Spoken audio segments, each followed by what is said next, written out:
नमस्कार आपण समस्त को प्रियास किचन में अनेक अनेक स्वागत। कम समय भितर कंचा कदली रे गोटे क्रिस्पी मसलादार भजार रेसिपी आज मैं आपण मानक बनैकी देखेबी जहाँ को थरे खाइले बारंबार खाइबा को इच्छा करेंगे। वीडियोटी को फुल आज करंतु आशा करी कि रेसिपीटी आपण मानक भल लागिबो। तेरे चलंतु डेरी न करी आज रेसिपी को स्टार्ट करिबा।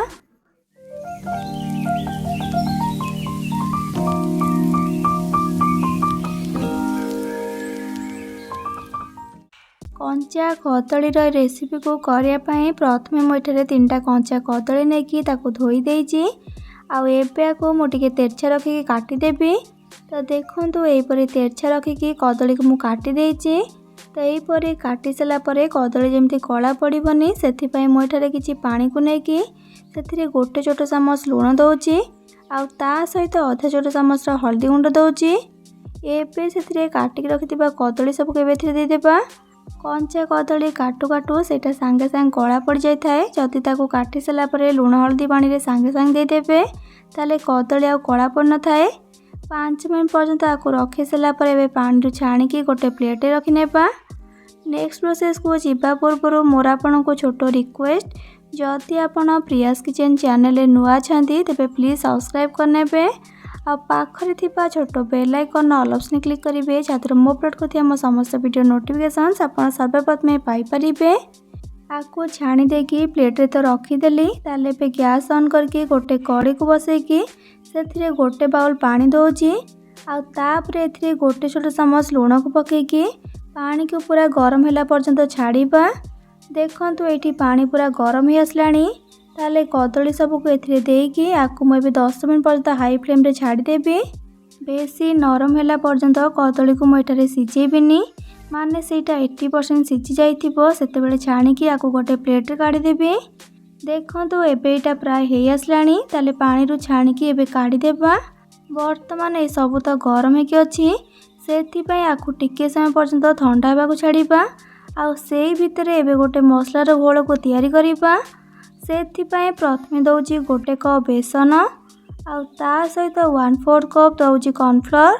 कॉर्नफ्लोर देले हमर कदली भजाटा बहुत क्रिस्पी हेकी बनी थाए।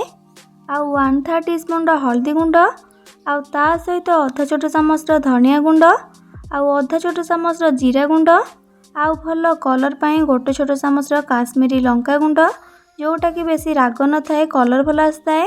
तापरे गोटे छोट चामच अदा रसुण छेचा को पकेबा। तापरे भल बास्ना आने मुझे पकाउची गोटे छोट चामच कस्तूरी मेथी शेष में स्वाद अनुसार लुण दौची। तापरे एथिरे अल्प अल्प पानी को पकईकी आकु मिसई देबा टिके बलिया रखिकी बैटरटी तैयारी करिबा। एकाथर के पानी पकईकी फेंटिबेनी अल्प अल्प पानी को पकईकी आकु फेंटिबे जेमती कि बैटरटा बलिया हेबो कदली रे मसलार लेयरिंगटा ठीक से लागी परिबो। देखंतु एतिकी बलिया रखिकी मसलार घोलटी को आमे तैयारी करिबा। एईटा तो एबे हेई गला। ताले एबे गैस ऑन करके गोटे तावा को बसैकी किछि रिफाइन तेल को देबा आकु अल्प समय पई गरम पई छाड़ीबा।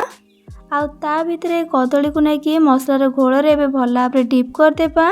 देखंतु मसलार लेयरटा एथिरे पूरा भल भाबरे लागिछि। तो एबे आकु नेकी मु एथिरे पकेकी फ्राई करिबी। कदली सबको तावारे देई सारा परे सांगे सांगे ता ऊपर मु टिके धड़ा राशि को दौची। राशि देले कण बना खाइबा को स्वाद आउ टिके अधिक भल लागिबो। किछि समय परे मु ए सब को उल्टे दौची गोल्डन ब्राउन कलर होला पर्यंत लो टू मीडियम फ्लेम रे फ्राई करिबी।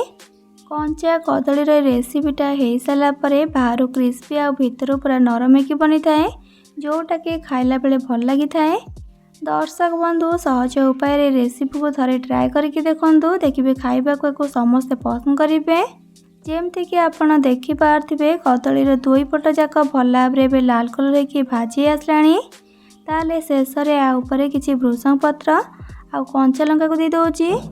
एबे एटा हेई आसलानी बेसी समय को कुक करबानी जस्ट टिके खाली 2 मिनट खंडे एपट सपट करदेला परे तावारे सब को काढ़ी देबा। दर्शक बंधु देखिले केते कम समय भितर आ सहज रे कंचा कदली रे मसलादार क्रिस्पी भजा बनेकी रेडी गला। भात सहित को खाइबा को बहुत ही बढ़िया लगी थाए। घरे थरे आपको निश्चय ट्राए करंतु बनेकी खाइला परे किपर लगिला मते कमेंट सेक्शन में निहाती भाबरे जणाइबे। भल लगी प्लीज वीडियोटी को लाइक करेंगे, सांग मान सहित शेयर करेंगे।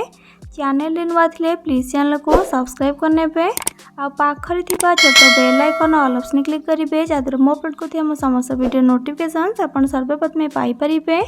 तबे आज रोची पुणी आसबि नुआ रेसिपी नहीं कि से पर्यंत रही। लव यू ऑल, जय जगन्नाथ।